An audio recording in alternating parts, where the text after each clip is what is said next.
എമ്പുരാനെ സംബന്ധിച്ചിടത്തോളം ആന്റണി പെരുമ്പാവൂരിനെ ഞങ്ങൾക്ക് എല്ലാവർക്കും അറിയാം, പൃഥ്വിരാജിനെ ഞങ്ങൾക്ക് എല്ലാവർക്കും അറിയാം, മോഹൻലാലിനെ ഞങ്ങൾക്ക് എല്ലാവർക്കും അറിയാം, മുരളി ഗോപിയെ ഞങ്ങൾക്കറിയാം. ഇവരുടെ എഫേർട്സ് എന്ന് പറയുന്നത് 1% പോലും ഒരാളെങ്കിലും വേദനിപ്പിക്കാൻ വേണ്ടിയുള്ളതല്ല. പക്ഷേ അതിൻ്റെ റിസൾട്ട് ആർക്കെങ്കിലും തോന്നിയിട്ടുണ്ടെങ്കിൽ അവരെ കുറ്റപ്പെടുത്തുകയല്ല.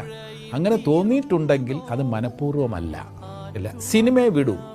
വൈകുന്നേരങ്ങളിൽ നടക്കുന്ന ചർച്ച, എമ്പുരാൻ്റെ റിലീസിന് മുമ്പുള്ള രാഷ്ട്രീയ ചർച്ചകളിലും മതപരമായിട്ടുള്ള കാര്യങ്ങളിലുള്ള ചർച്ച എന്താ? ആ വിഭാഗത്തിൽ 67 പേര് മരിച്ചു, ഞങ്ങളുടെ വിഭാഗത്തിൽ 71 പേർ മരിച്ചു. ആദ്യം പന്ത് പറഞ്ഞതാര്? നിങ്ങളല്ലേ. നിങ്ങൾ പന്ത് പറഞ്ഞിട്ടുണ്ടെങ്കിൽ കുന്തമറിഞ്ഞത് നിങ്ങളല്ലേ.